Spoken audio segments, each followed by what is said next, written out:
Namaste, shalom, and welcome to What Moves Us, a very special program that is hosted by the Hindu American Foundation in partnership with Stand With Us, and this is in honor of Women's History Month.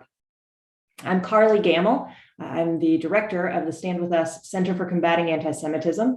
I also serve in the Stand With Us Side-Off Legal Department as Counsel for Litigation Strategy. We have with us this evening four very special and prominent women, two Hindu and two Jewish, and we're going to be discussing with them how they have been inspired by ancient teachings and by the women who have come before them. We're going to also be discussing with them some of the modern day challenges of media misrepresentation and as well as their concerns about passing on spiritual legacies to the next generation. So again, I'm so grateful and I thank you for joining us for what we expect is going to be a really special presentation. I think you're in for a treat. I want to let you know that there will be an opportunity for question and answer, and that will come at the end of the program. And so, as I said at the outset, in the meantime, I'm going to ask that everyone keep themselves muted. And the way that we'll do the Q&A is at whatever point a question occurs to you, please feel free to go ahead and put that in the chat.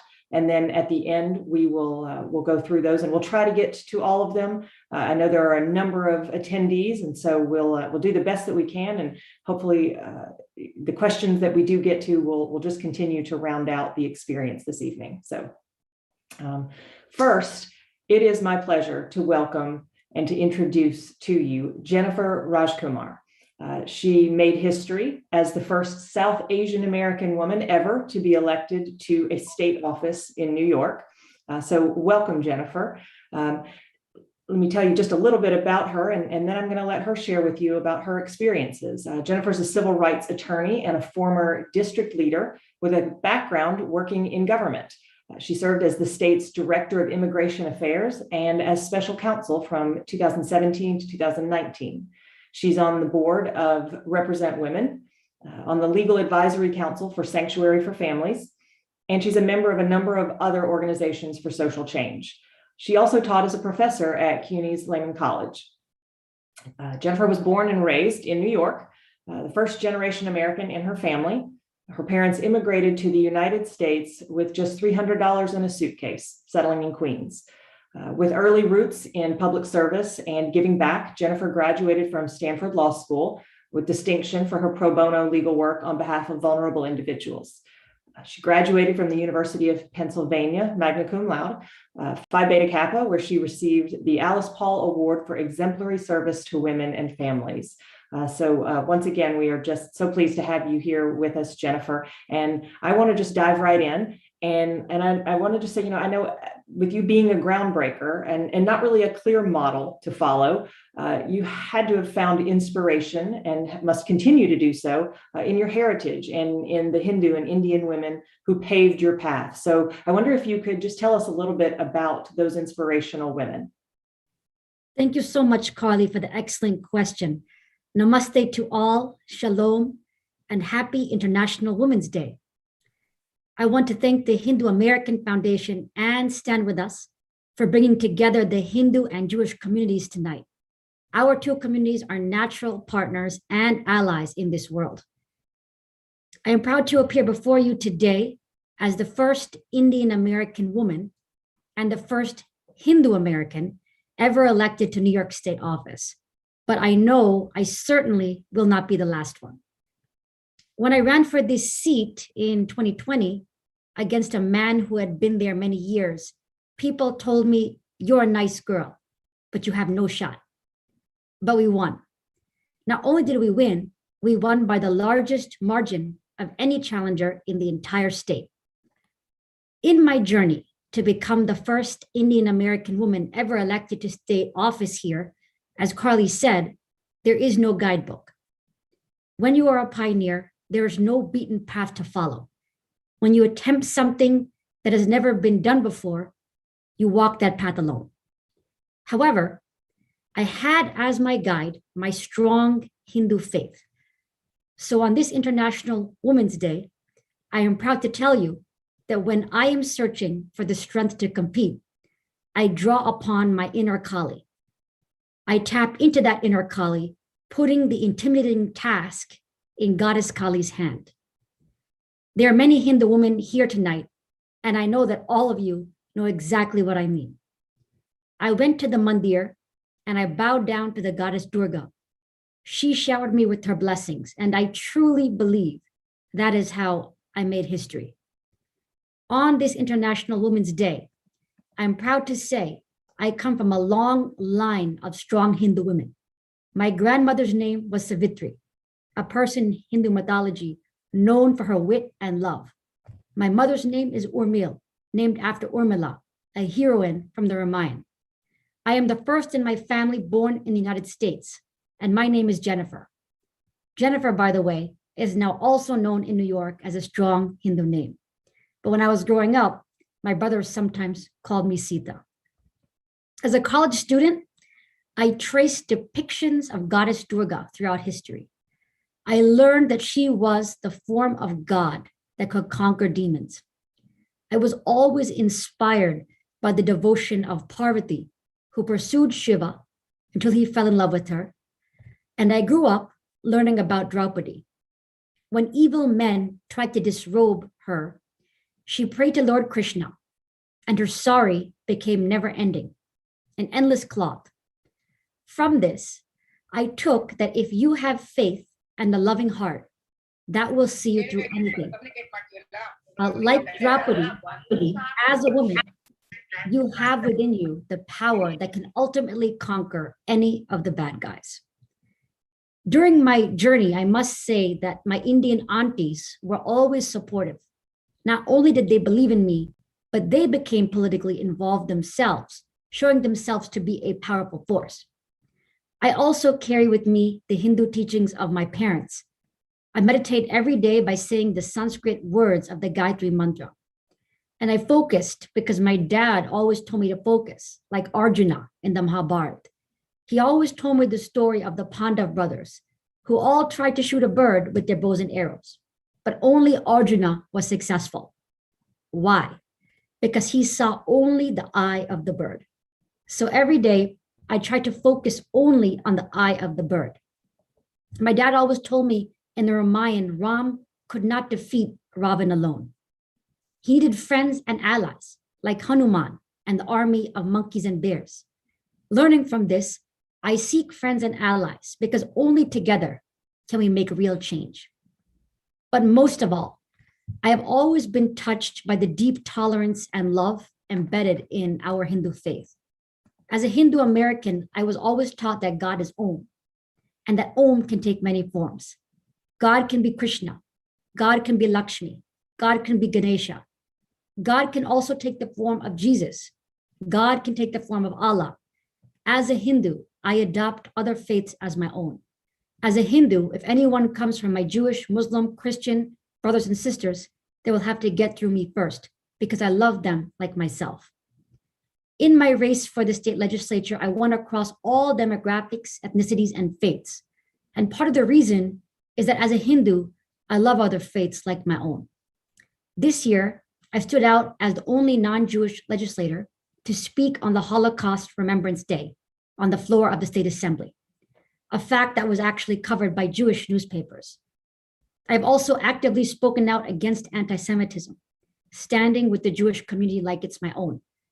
And to my mind, that is exactly the Hindu thing to do.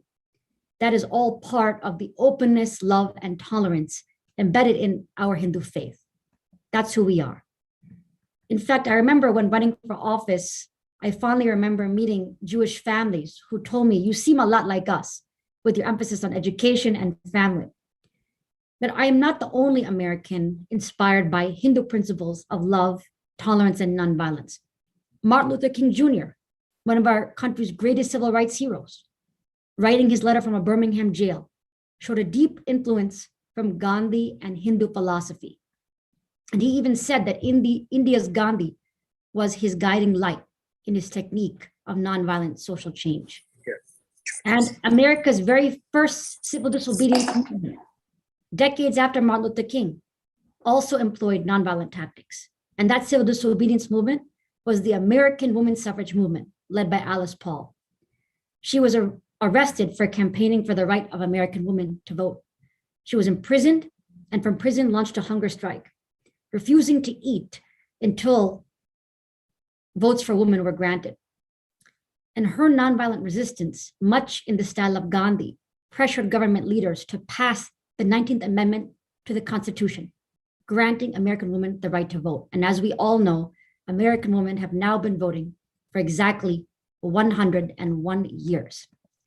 So I would like to propose that as Hindu Americans, we contribute our beautiful dharmic light to the country and spread our dharmic light, including the love, tolerance, and belief in service embedded in our faith. Hindu Americans have so much to offer. Happy International Women's Day to all. Om Shanti Om. May there be peace in the world. God bless America and all the strong women all around the world. Thank you. Thank you so much, Jenifer. And I have no doubt that with women like you paving the way, that you will not, in fact, be the last Hindu American woman in a role like yours. So we are so grateful that you joined us this evening. Before Mazi Pilip was sworn in as a New York Assemblywoman in District 10, she and her family fled persecution in war-torn Ethiopia. When she was 12 years old, her family and she were fleeing religious persecution and became part of a miraculous airlift during which Israel covertly rescued 14,000 Ethiopian Jews and brought them to Israel before enemy armies were alerted to the escape. She went to school in Israel and later was accepted to the elite paratrooper unit. At university, she met her husband, and the two of them and their children moved to the United States in 2005. Today, Mazi Pilip holds public office on Long Island and is the mother of 7, including twins born right before Election Day. Mazi, we welcome you this evening, and I have a couple of questions for you. First, I just want to note, I know that you're no stranger to challenges. We just heard from Jenifer some of the challenges that she's faced, and I know that, like I said, you have encountered your own. And so I wonder if you could just tell us a little bit about the Jewish women in history or in your own personal past who inspired you in facing and overcoming some of those challenges. Sure. Hello, everyone, and happy International Women's Day. Thank you for having me here today. Jenifer, your story, you are incredible and amazing, powerful woman. I'm very proud of you. So you already heard a little bit about me, about my background. The woman I inspired, or a person who inspired me throughout my life, is my grandmother, who passed away, unfortunately, last summer. She lived until 103 years. A strong lady who raised her kids alone because my grandfather passed away in early age. In the village, she successfully raised my uncle and my aunts and my father. She always told us about Israel, about Jerusalem, and that we should always be proud being Jews, and that we should never forget one day we will end up going to Israel. She used to take us every night at the village outside to pray for miracle. I remember her at 9 years old going out asking for God to one day to bring all of us to Israel. And that miracle took place in 1991, as you heard, when my family and I came to Israel. So she is my strongest woman who helped me to be who I am. Life coming from a third world country to a modern society country like Israel wasn't easy. Being a person of color wasn't easy. Coming with no even language, to communicate with the rest of the people, it wasn't easy. I remember myself when I went to the class for the first time in my life. I was the only Ethiopian little girl in that class, and I stayed focused. I stayed focused not to cry. I saw the opportunity in front of me. And very quick, I made friends and I finished my high school. And then when I joined also the Israeli army as a paratrooper, I was only, Ethiopian Israeli in that unit. Again, I don't let the fear to bother me. I try to stay focused, stay positive, and work hard. This is what I did when I served the Israeli army about a year and 9 months. I remember those years to be the best years of my life as a woman. I remember when I came to my dad, I told him, Dad, I'm 18 years old. I need to serve the Israeli army. He looked at me and he said, listen, you're too little, too skinny. You, my little girl, how come you're going to go to the Israeli army? I'm not allowing it. And I stand in front of him and I said, Dad, I'm going to serve. I'm going to go to the Israeli army. That's the way we're doing it. And he was shocked. He couldn't believe. He said, you know what? If this is what you want, go ahead. And when I came back after training, after 3 weeks training with the uniform and the weapon and the gun, he was a proud father to see that little girl from the village of Ethiopia standing in front of him now as Israeli soldier. That was a very special moment for me and for him. And then, moving from Israel to US again as a second time to be new immigrant, it was not easy. All of a sudden, I'm in a big city, like New York. I have to adjust to the culture, learn the language, and I just, as I said, I always had the faith to believe in myself, faith that God is with me, and also I'm a hard worker. When I decided to run for office, I'm sorry, my daughter just walked in. Hold on, okay.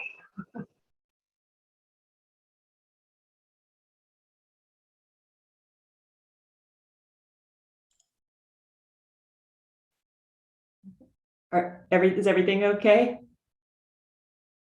I think you're a mother of 7 kids. My daughter decided to walk in to ask the paper. Okay, guys, are you good? Sorry about this. When I decided to run for office, in District 10, where I live, is a very democratic town. Nobody ever won in this seat as a legislator in the last 28 years. And when I said I'm going to run, some people said, there's no chance, you cannot do it.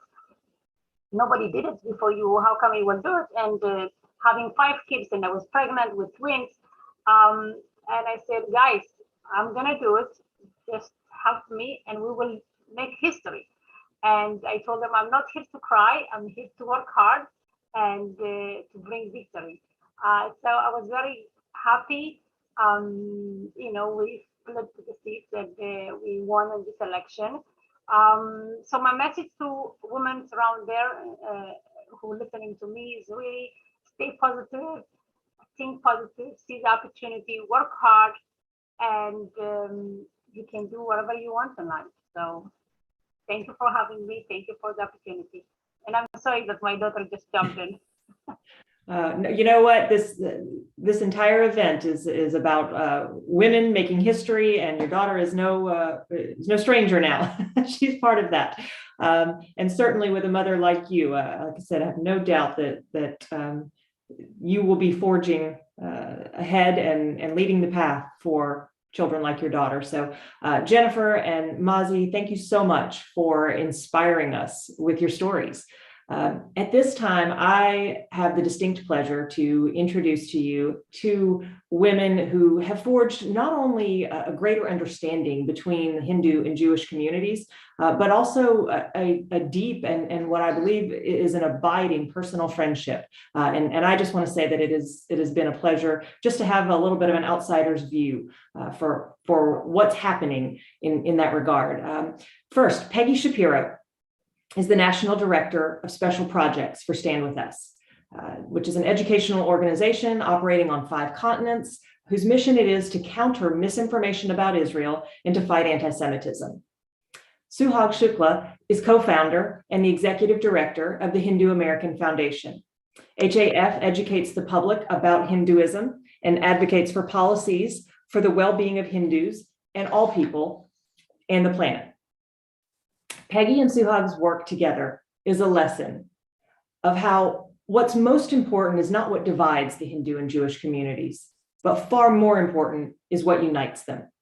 So Peggy and Suhag, I just want to say thank you. I know you're both passionate advocates, and I want to ask you if you would take the next portion of this time together and tell us about the women in your own heritages who have inspired you and who have given you the strength to persevere against challenges, and also, tell us about those challenges and what it is you're doing to address those things, and what your words of wisdom are for us.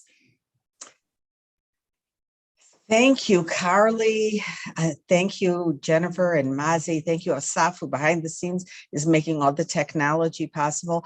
When I was trying to think of which women inspire me, it was very difficult to narrow down the list. And tonight I'm adding 2 more women to that list to make it even more challenging. And Mazi and Jenifer, just amazing.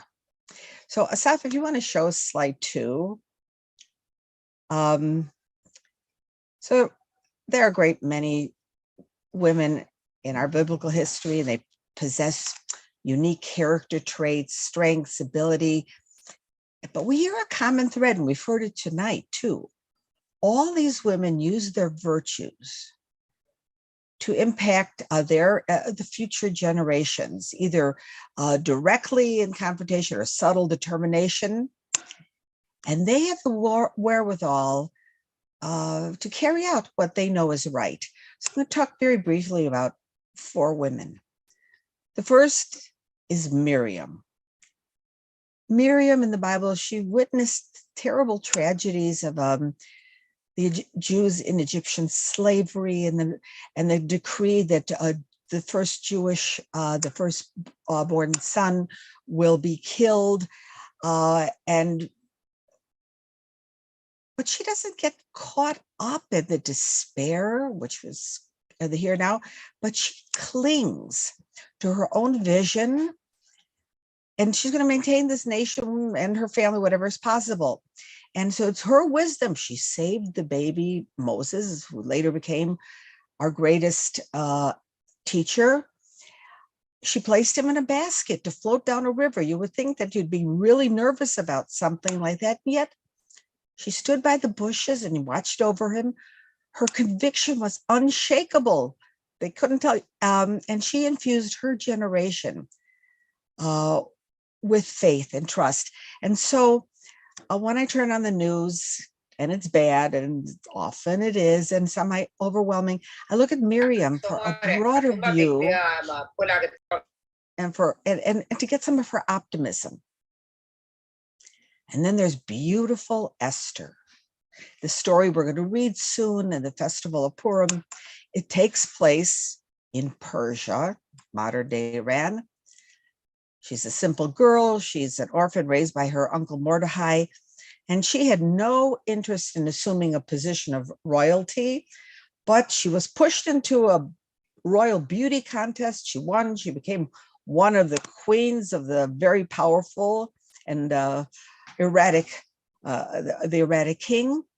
And her uncle overheard that someone was planning in the king's household the genocide of the Jewish people. And he went to Esther and he told her what was going on, and asked her to speak up, but she hesitated.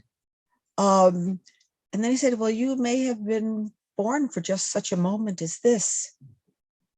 She took on the mission. She became the initiator, the active leader, the decision maker, the commander. She showed courage and wisdom, and she averted the dangerous plan and saved her people. So from Esther, I learned that sometimes, despite fear or lack of confidence, I know I have to have a mission. maybe I was born for a time just as this. And one of my favorites is Devora. And we remember this thousands of years ago in patriarchal societies. And here's a woman who was a prophet, teacher, orator, scholar, judge, general, national leader. In fact, she was the national leader for the Jewish people for 40 years, during which time the country was at peace. Devora shows that all options are completely available to a woman if she's up for the job. And then there's another Miriam, my mother. She's a Holocaust survivor. When she was 12, the Nazis took over her town. When she was 14, she was sent to a slave labor concentration camp. She lost everything, her childhood, her home, her family. Yet, she was always an optimist. I didn't understand, but I was inspired by it. She believed in the goodness of human beings. And that was a powerful lesson. And in our household, she said there is no room for self-pity in her life or anybody else's life. So today I strive to follow that and not make any room for self-pity, no matter how my difficult circumstances in my life. So those are 4 special women in my tradition. Suhag, I know that you have some very unique women and important women in your life. Thanks for sharing those incredible stories of faith and resilience, Peggy. And thank you, Carly, Mazi, and Jenifer, for also sharing with us and celebrating International Women's Day. If I were to channel my mom, every Mother's Day, when I said Happy Mother's Day, she said every day should be Mother's Day. So I will channel her spirit and say every day should be International Women's Day. But I start tonight with this striking image, and the artist is Chandani Mishra, a young, talented woman in India. And this is Ardhanarishwar. And for those of you who may not be familiar with Hindu teachings or the Hindu tradition, we believe that the one divine manifests in a multitude of forms. So here we see the blue side of the image is Shiva, the god of protection and transformation. And then the orange and yellow with the sari covering the head is Parvati, the goddess of power, nourishment, and harmony. And they're depicted as one, 2 equal halves of one whole. And this image captures, I wake up to this image every day. I bought the painting because I saw it online and fell in love with it. But it captures the heart of Hindu teachings and a Hindu approach to human flourishing. The tradition holds that the divine is both feminine and masculine, and it also transcends both.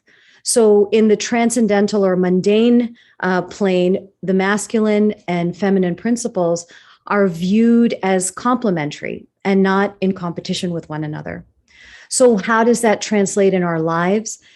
It means that we can channel all that's good in the feminine and all that's good in the masculine, regardless of how we might present outwardly.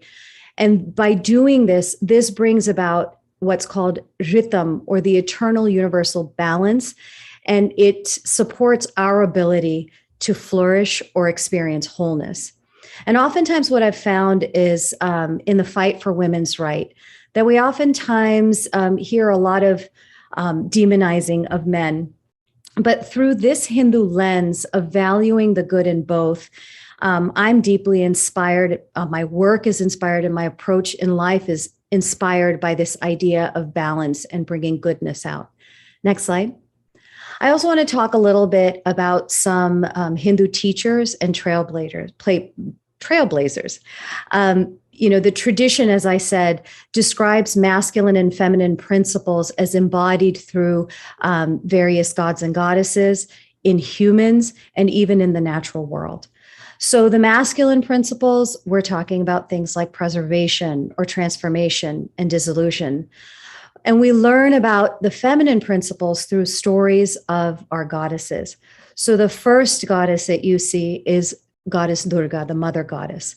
And her stories embody fierceness, determination, and compassion. Next, we have Lakshmi, the goddess of prosperity. And she embodies strength, abundance, and generosity. And Saraswati, the goddess of knowledge, the third image, she embodies intelligence, creativity, and beauty. Now, there's all of these, of course, are values and principles that I seek to bring forth in my work in championing the rights of Hindus and other minorities, or in educating the public about Hinduism and Hindus. The tradition also holds a number of legendary women, Hindu women that represent the unique ways in which women have inspired the collective Hindu imagination through their intelligence, grit, compassion, and courage. So I'm going to tell a story of Gargi Vachaknavi. She was a wise and pragmatic woman philosopher that we learn about in the sacred text called the Brihad Aranyaka Upanishad. Now, that Hinduism is a wisdom tradition. And what that means is that for us, the root cause of suffering is not evil per se, but ignorance. And so we have a long tradition of philosophical debates and discussions on things like the source of existence or the nature of reality. So this is where we learn about Gargi. In this ancient court of King Janak, the king calls for a philosophical debate on the source of existence and the nature of reality. And he offers 1,000 cows and a bunch of gold coins to the sage or the individual who can prove to be the wisest in the kingdom. So there's a sage, Yagnavalkya, and he steps forward and says, you can just hand the cows and the coins over to me. I am the wisest. And before he's getting ready to leave, a number of other sages stand up and say, wait, hold up. You need to prove that you're the wisest. And how do you prove that you're the wisest? You engage in debate and you answer some questions. And Gargi is amongst these sages. So all of the sages that stepped forward start asking questions, and they're very quickly defeated in this debate by the learned sage Yagnavalkya. Then Gargi steps forward, and Gargi starts asking a series of questions that become clear that they're an effort to get to more subtler and subtler answers, and they're guiding the sage to reveal the ultimate answer, and that is that Brahman is the ultimate underlying reality and source of existence. Now, she keeps asking these questions almost like rapid fire. And as an attorney, I can just imagine that she was probably asking it like a cross-examination that you might see on Law and Order. And then all of a sudden, the sage gets angry and he says, enough already. No more questions. Your head will fall off if you ask one more. So essentially, he tries to shame her into silence. And so she gets quiet.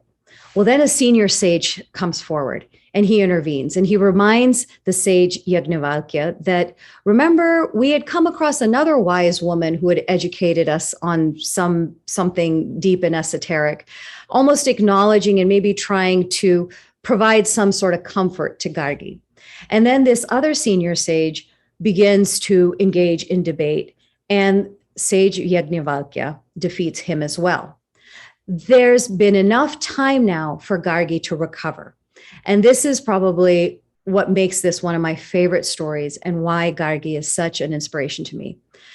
She turns the tables in a consummately feminine way. She turns to the assembly, not to the learned sage, and says, gentlemen, I am going to now serve as a judge, and I'm going to ask two questions so that none of you can question that sage Yagnavalkya is the wisest in the kingdom and deserving of the treasure the king has offered. So in one fell swoop, she's crowned herself judge and has presented herself as his champion as opposed to his opponent. Also, what we learn as the reader is that to be a judge, you have to know the answers.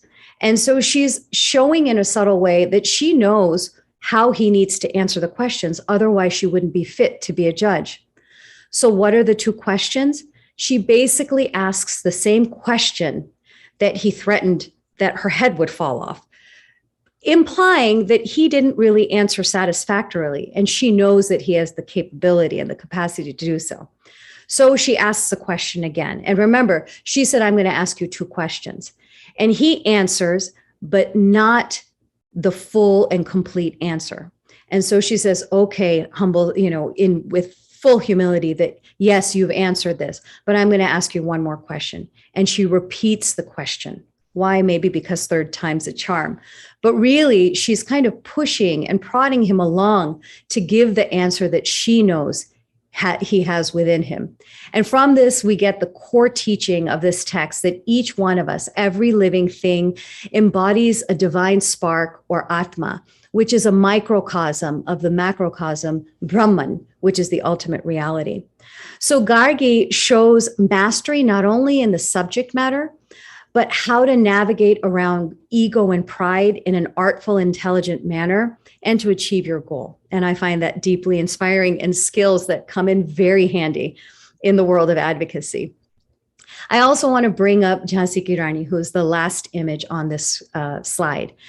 Now, Jhansi Ki Rani, or her name was Lakshmi Bai, or the Queen of Jhansi, is probably a nickname that every outspoken and daring Indian woman gains or earns. And so present company is not excluded. This was my nickname growing up.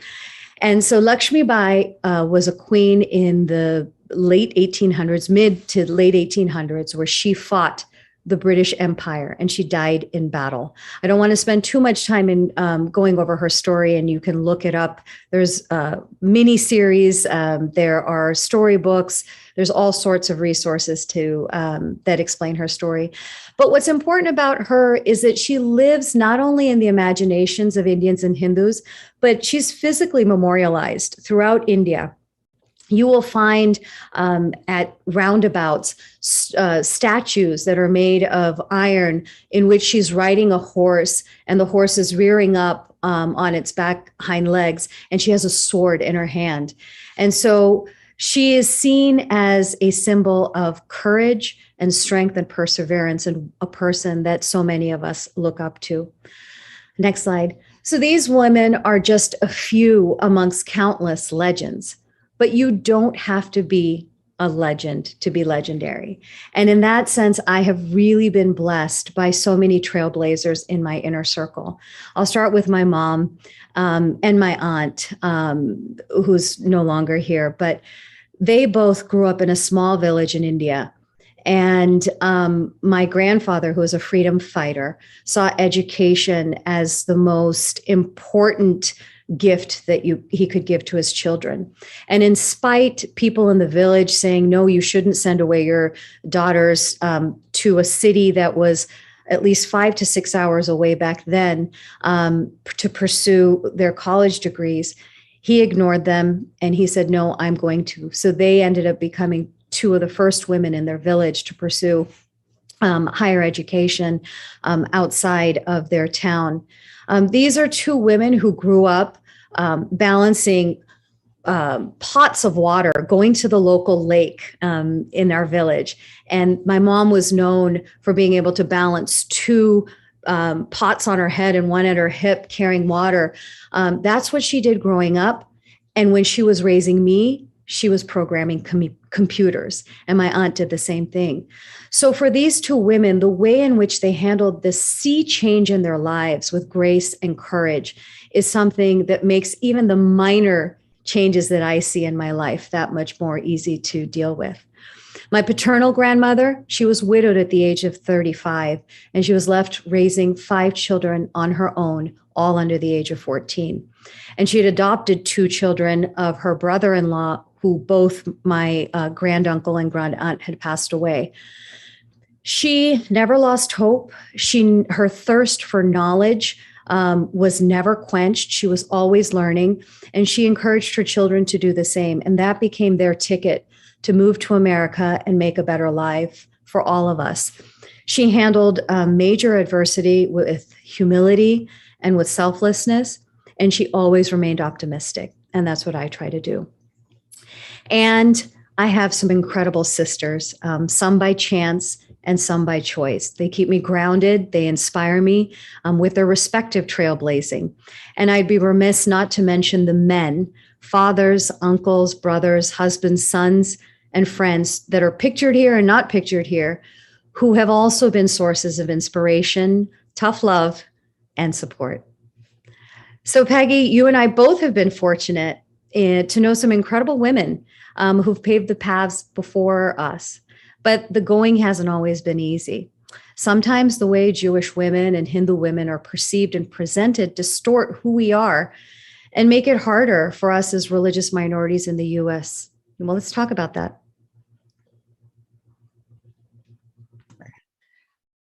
First, I loved learning from you, and at another point, we have to talk about the divine spark, because that's a commonality. We have an important principle that each of us contains part of that divine spark. And I think people, when they find it in each other, understanding can help the world. Absolutely. But you've mentioned a few women. I've mentioned a few women. Asaf, if you could show slide 6. So, okay, here we have it. We have outstanding, heroic, complex, courageous Jewish women. But when you look at the media, the rule is if you're Jewish, you can't be too Jewish. Obviously, there are lots of Jewish founders in Hollywood, but the characters are Jewish in name only, but not practice. They're okay, somebody's agreeing with me. Their Judaism is used as a shtick. I think Jenifer will know that, a gimmick. It's a source of derision and jokes. So yeah, are there Jewish characters on screen? Of course. But for every Larry David, who's obviously Jewish, there's a Cheryl Hines, a non-Jewish spouse, a friend, a foil, if you will, to offset the Jewishness. And unless the storyline is about the Holocaust, Hollywood, that's the only time that Hollywood seems to be okay with the entire family being Jewish. So the Jewish characters, the women, also have to express a little moral disdain, psychological discomfort with their Jewishness. So here's a picture. I'm not a movie critic or TV critic, but this is The Marvelous Mrs. Maisel, very popular series. Obviously a Jewish family, every stereotype you want to imagine appears there. But it skewers anyone who wants to actually observe a tradition. There was no one that was disparaged more than a sister-in-law who converted to Judaism and took it seriously, and they looked at her as if she were ridiculous. So we have this disdain of really being Jewish. I mean, you could be gastrointestinal Jews, you can eat a corned beef sandwich, but not live the Jewish values that I mentioned just a little while ago. And if you show the next slide, what we see here are stereotypes. And it concerns me because motion picture, TV, they don't only reflect our bigotries and hatred, they reinforce them. It may be that a movie stereotypes helps form the attitudes and prejudices. And Hollywood uses the Jewish stereotypes, especially for women. And two that I'm going to look at are what I call stereotypes on steroids. The first one is the portrayal of the Jewish mother. And when if you do slide 7, The Jewish mother on screen is controlling, over-judgmental, no class, shrill, terrorizing her children. You see Woody Allen, this mother hovering over all of New York to terrorize him and follow him. There's a film, Meryl Streep, a famous and very good actress, in Prime, and she plays a suffocating mother who, although she's supposedly a therapist, she's a control freak. She threatens to cut off her son, and she's juxtaposed to the beautiful Uma Thurman, and we'll look at that in a moment. But you see what was the most loving, compassionate source of passing on, Judaism. The Jewish mother is portrayed as something that no one would want to be. And then if you look at the next slide, I call it the princess versus the Gentile goddess. And if there's one place in which Jewish women reign, it's in the Jewish American princess jokes. We are depicted as grasping, selfish, lazy, materialistic, manipulative. That's one of the early films, Marjorie Morningstar, starring Natalie Wood, and I love Natalie Wood. It's cemented some of the stereotypes now known to be the Jewish American princess. She was spoiled, whiny, marriage obsessed. There was another film that's very funny, Clueless, and it sort of revolutionized the Jewish American princess, setting up these cultural markers when we think of young Jewish women, perfectly groomed, a French manicure, a digitized and bottomless closet. Now, sometimes the stereotypes are funny, but stereotypes seem to dance in pairs. They don't appear in isolation.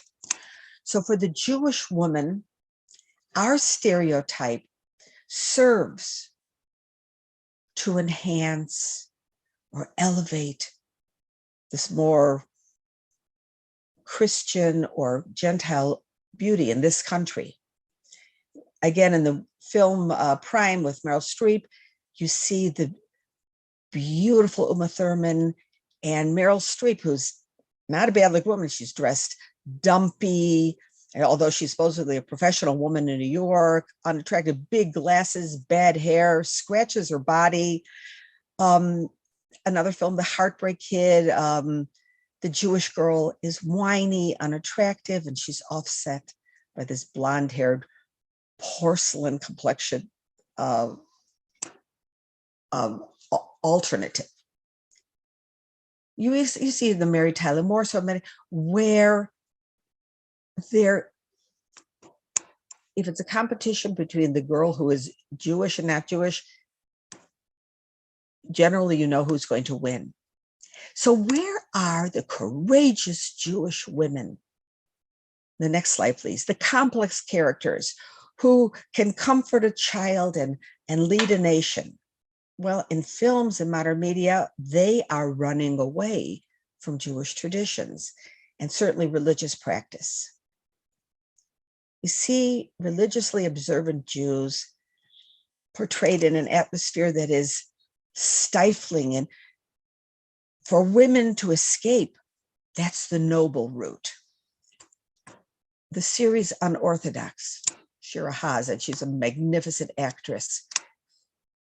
She leaves this rigid, emotionless, narrow world in which women are defined only by their ability to bear children, to find freedom in Berlin. I don't know, for a Jewish person, that's where I would go to find freedom. Then they have another series, My Unorthodox Life, and it's supposedly a reality series, and it offers really false and dangerous portrayals of observant Jews. The Orthodox Jewish, they don't seem to act independently as adults. We don't see women who choose and cherish their Jewish heritage and practice, who willingly accept and find beauty in the rituals and the depth of the philosophy and live in a complex structure. So this is a problem I see in modern media in the US. Some Israeli films are changing that around. And all I have to say is that hooray for the gorgeous Gal Gadot, who as an Israeli woman was portrayed very obviously Israeli, everyone knows who she is, and she was Wonder Woman.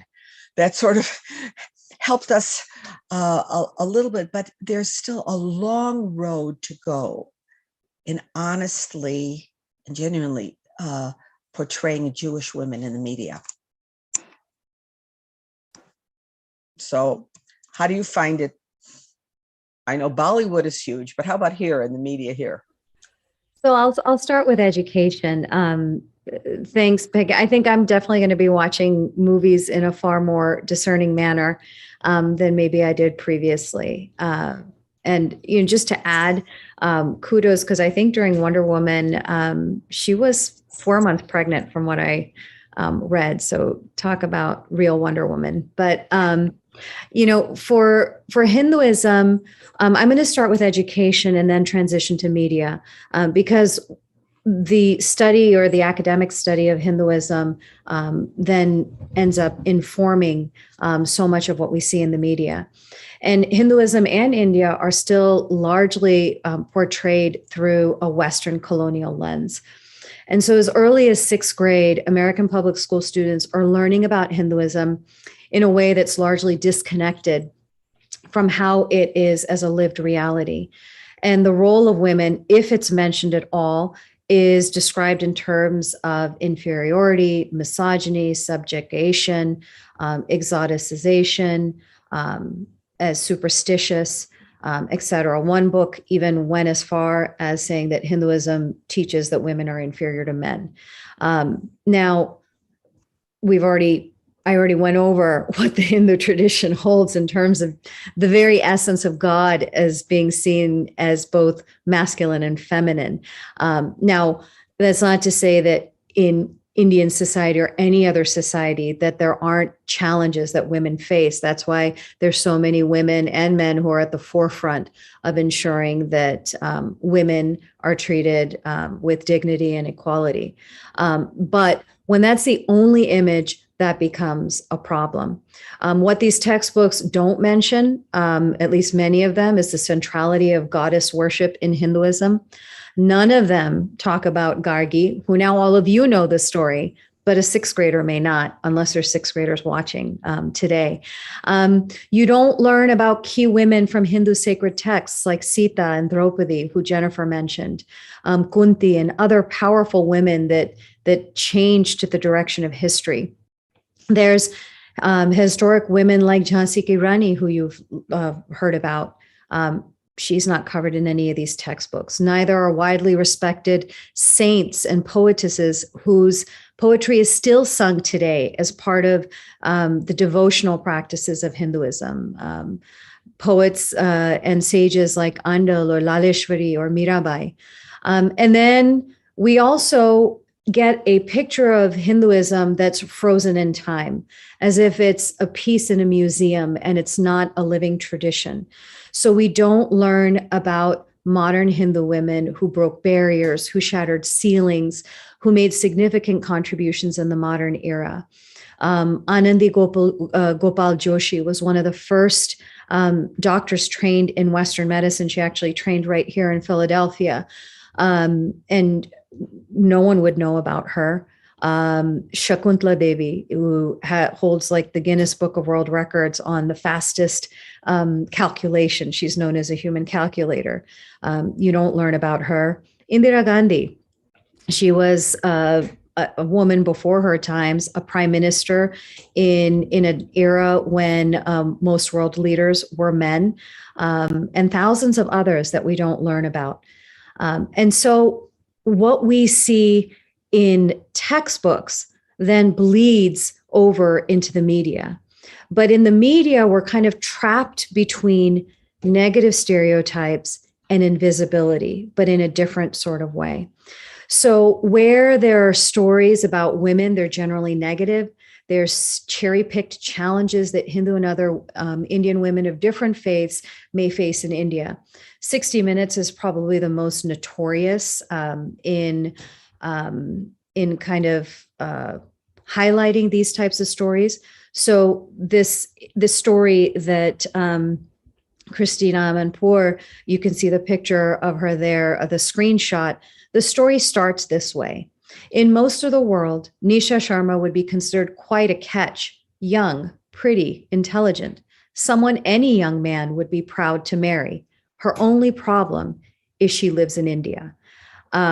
This ends up being a story on dowry, but this is just one example. Now, this is not to say that this Nisha Sharma didn't face an issue and she overcame it. The problem is that in the absence of any other portrayals, this becomes the single story of Hindu women. And where there are stories about Indian women who might also happen to be Hindu, it's their Indianness that tends to be the emphasis and not their spiritual or religious identity. These things are slowly changing. We have women like Priyanka Chopra, Padma Lakshmi, and Mindy Kaling, who publicly identify, while they publicly identify as Indian and South Asian, and the Hindu identity may not be something that they carry up front and center, they are increasingly sharing about Hindu traditions. So for instance, Priyanka Chopra, when she married Nick Jonas, the Hindu wedding ceremony became things that people got to, around the world, got a peek into. She also celebrated the Hindu festival of Holi. It's where we throw colors upon each other, and it's a holiday of unity, celebrating unity and diversity and the arrival of spring. And she took some colors on the Jimmy Fallon show and talked about the festival and what it meant. Padma Lakshmi has also been posting more pictures on Instagram of Diwali. So it's definitely a welcome addition to the types of content that are out there that can present Hinduism and Hindus as they actually are, especially Hindu women. Mindy Kaling, in both her role in The Office and the Netflix series Never Have I Ever, she's definitely brought greater visibility to Hindu holidays and practices and traditions. Sometimes there is a risk of falling into stereotype traps because the genre is comedy. And, it's not a documentary for the purpose of education. So there's opportunity to have more films and more shows where a Hindu identity is kind of brought front and center so that people can understand who we are, and that the media representations reflect real people. And then, there's Julia Roberts. There was one splash 10 years ago that she, said in some interview that she's a practicing Hindu, but we haven't really seen much else.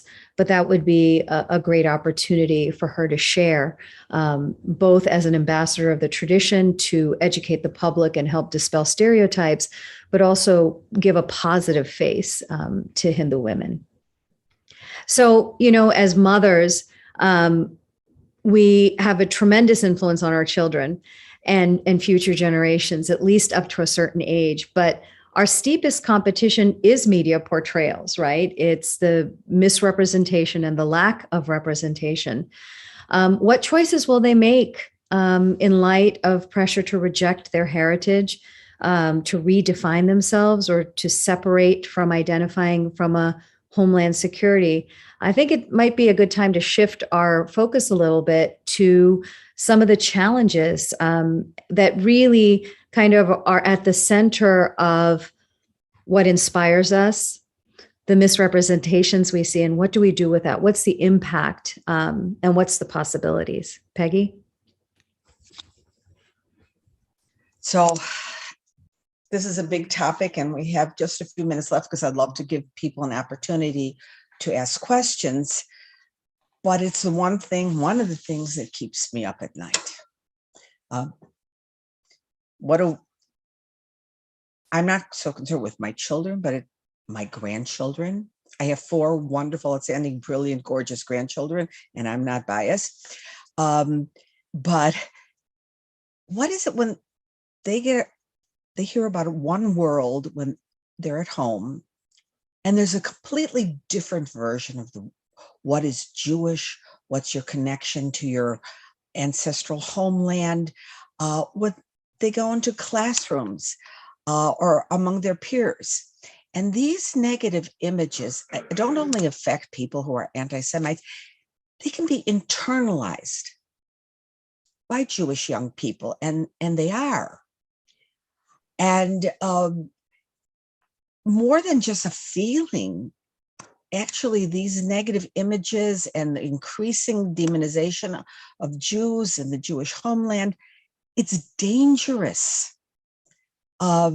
Jewish students, about 50% of them in college hide their identities, according to a recent study by the Brandeis Center for Human Rights Under Law. They hide their identities.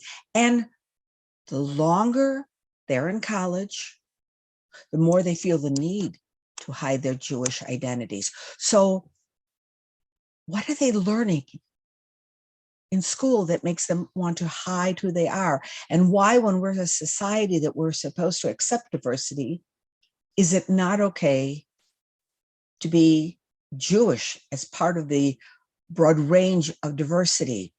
And so it does concern me. And that's why I'm working with Stand With Us, because we have to educate our young people. I say that we're the 411 and the 911.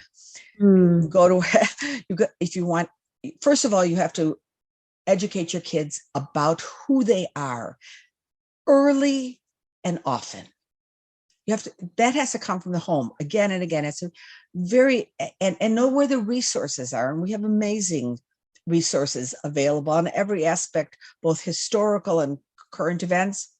And then we have to be the 911. We cannot send young people who generally come from fairly sheltered environments, say, okay, you go out in the world and you face on a college campus people who've been there for 12 years as freshmen and are sort of paid political operatives, and you face them in a really hostile battle. We have to be there providing them support for them to know their rights, to know where to turn. We have a hotline if there's an anti-Semitic incident. We have to be there to back them with the proactive and reactive information and skills that they need. So I'll turn it. Yeah. Yeah, I couldn't agree with you more. And I know that we've talked about this. I mean, there's many challenges in terms of raising Hindu children as religious minorities, especially where, religion is so different from the predominant religion. It's non-proselytizing, non-exclusivist, non-binary, syncretic. There's incredible internal diversity. And it's a knowledge tradition, as I mentioned before, and an experience-based tradition as opposed to one that's based on belief and faith. So there's tremendous space to explore, but that can also lead to dilution and a sense of feeling overwhelmed. But the communities across the country, temples, parents within their homes are doing an incredible job of preserving and passing on the tradition. But we're seeing increasingly that once they get to college, they're facing similar challenges to what Jewish students are facing. This is just an image of something called the Hindutva Harassment Field Manual. And it's written by the very people who are entrusted with educating our children and supposedly keeping them safe on college campuses. It's written by professors professors from the University of Pennsylvania, from Georgetown, from Rutgers, and a couple of other schools. And I mean, it's nothing less than fear mongering. They talk about, students who might hold elite Hindu ideas without defining what those are, and suggest that any students who hold such ideas, which are not defined, might be a danger to students who are Muslim or LGBTQ or feminist. So they're painting this picture of Hindus being dangerous, of being closed-minded, of being hateful, of hating people of other religious traditions without any sort of basis. They very routinely conflate politics in India with a Hindu identity here. We're talking about Hindu students are 1, 2, or 3 generations removed from India, and to hold them responsible for whatever disagreements that they have with the government of India is absolutely unfair. Their role as educators is to teach children how to think and not what to think, and they're really failing in that. If you go to the glossary of this guide, it denies the existence of Hinduism as a religious tradition. It denies the existence of India prior to it being a nation state. It denies the historic and present day persecution of Hindus. And it defines caste discrimination as being rooted in Hindu teachings and practice, all of which are false. And these are supposed to be experts in these fields. So what we've been doing is educating parents about this. We've created a glossary, an anti-Hindu, Hinduphobia and anti-Hindu hate glossary that's available on our website, because oftentimes some of the things are pushed through under the guise of academic freedom, and they're using language and terminology or concepts that are deeply Hinduphobic, and people may not even recognize it as that. So these are the ways in which we're doing it. We also have trainings for parents. I think maybe what we could do now is, since we're running short on time, is turn to the audience for some questions, and so that we can engage in more conversation about this. And I'm sure this will be the first of many. Yeah. So I just have to say one thing. When you presented the list of denials against Hindus, their connection, the ancient connections, their current history, you could have substituted the word Jewish. And it would have had equal meaning and equal validity, denying 3,000 years of historical connection to a land, denying our position about, human rights and so on. So it's denying who we were and who we are, denying our histories in order to deny our destinies. Yeah. So Carly, I'll turn it over to you if you have questions there. Thanks so much. Peggy, Suhag, that was just incredible. You're both just a wealth of knowledge. It was inspiring to hear about your personal journeys and the inspirations that have kind of girded you up. And we do have time for just a couple of questions. And so the first one that I have, I'm so glad, Jenifer, that you were able to stay with us, because it's actually for you. And it's based on the fact that that some Hindus still don't treat Dalits with respect. And so the question, kind of with that caveat and that background, says, some universities in the US have included a policy against caste as a ground for discrimination. And there's a kind of a commentary here that, isn't it strange that in 2022 in the United States we're discussing caste discrimination? And so I just wonder if you have any thoughts about that. So it's an interesting question. So caste is not a part of Hinduism. Hinduism, as I said in my remarks, teaches respect for people of all backgrounds, all economic backgrounds. And so I think it's very suspect and bizarre that anyone is trying to talk about caste and put that into policy. We have to be very suspicious and careful of that, because a lot of that is rooted in Hinduphobia and kind of trying to purposely spin a negative narrative of Hinduism. But I think what's very good is that a lot of people in the United States don't yet know about Hinduism. So it has been a wonderful experience getting to tell people what our faith really is. And most people are very, very open to it.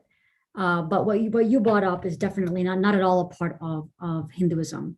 Yeah. We have to be very, very careful to guard against people that are trying to spread a false negative idea of what it is. I know Suhag has been doing a lot of great work on this as well with HAF. Right. Has been taking the lead. I can just say, I've spent how many hours discussing these very biased caste designations. And Suhag, you know far more than I do, but I just remember speaking to a group of Hindu physicians, and one said he's in charge of hiring residents. And he said, he's never asked a resident, nor does he know what caste the resident had in India or his grandparents had. And now with these new regulations, he's going to have to ask people, what's your caste? He doesn't want to know. He never knew. And this puts a sort of a classification on people that he never wanted to even think about. Yeah. I can just quickly address it since we've been working on this, but I think that the beauty of our civil rights laws are that they are broad, facially neutral, and generally applicable. What that means is that these broad categories provide a wide umbrella of protection for anyone who's discriminated against on the basis of their background. So whether it's race, whether it's national origin, ancestry, descent, all of those things. So if someone has faced what they believe is caste-based discrimination, then the current law protects against that. But by these college campuses adding a category without any understanding of what it is, and because of the entrenched stereotypes of it being associated with Indians and Hindus, we're essentially creating a policy that's going to discriminate against all people of Indian origin, regardless of their caste background, or whether they have one or whether they don't have one. And that's the problem with it. Yeah, thank you so much for that. And Jenifer, particularly, thank you for that clarification. I think that's really important for those of us who don't maybe have the background, and it struck me, Peggy mentioned a moment ago that some of the comments that Suhag was making, that she could have just substituted Jewish. And I see the parallel, and you mentioned that this entire idea really is based on a false narrative that is being pushed. And I know that that the same is true, and it's one of the primary issues in the fight against anti-Semitism. So the question itself, I think, lent itself to just a great opportunity to really respond with some clarification, and also to point out that similarity here, that the damage that false narratives can do. And Suhag, thank you for really highlighting some of the concerns around those policies. A couple more questions here. One of the questions that we have here is about just how to educate older children about Hinduism. There being a concern that they are maybe more and more turning to atheism, or they're impressed by the media.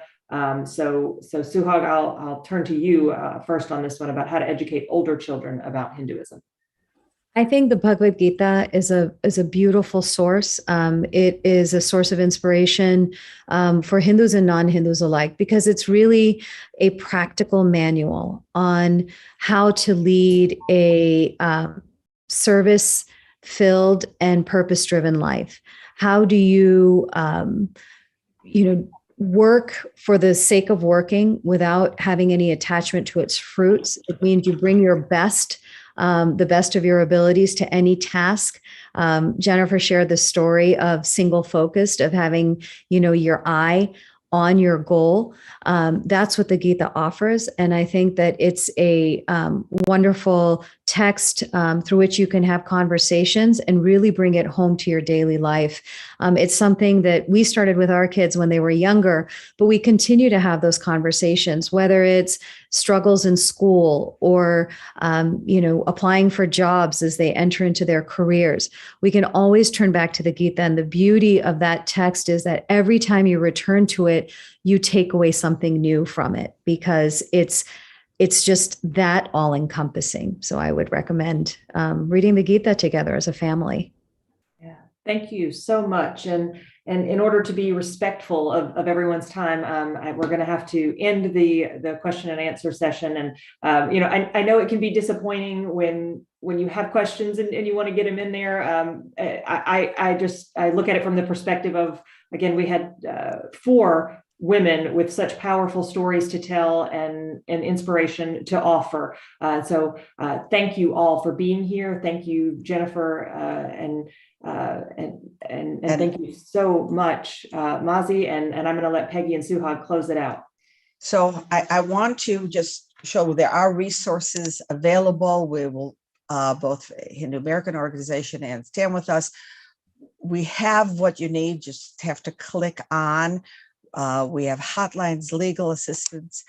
And I think tonight is step 1. It's the beginning of an important conversation, because I feel if we understand each other more and we act in unity, we will prevail, we'll be strong, and we'll be protecting our students and their future. So I think I would like to continue the conversation with more events, with everyone here, increase our audience, and know that in unity we'll find strength. Absolutely. I just wanted to say thank you to all of you who attended tonight. Thank you to the team at Stand With Us, to Mazi, to Jenifer. We had such a great conversation today, and every conversation I'm learning something new. And there are so many shared values and shared challenges, and that's a very good place to start to achieve our goals and to ensure that all people are respected and that they're able to live their lives, bringing their whole selves to whatever they do. So thank you. Happy International Women's Day. Thank you all. Have a great evening. Thank you. Thank you.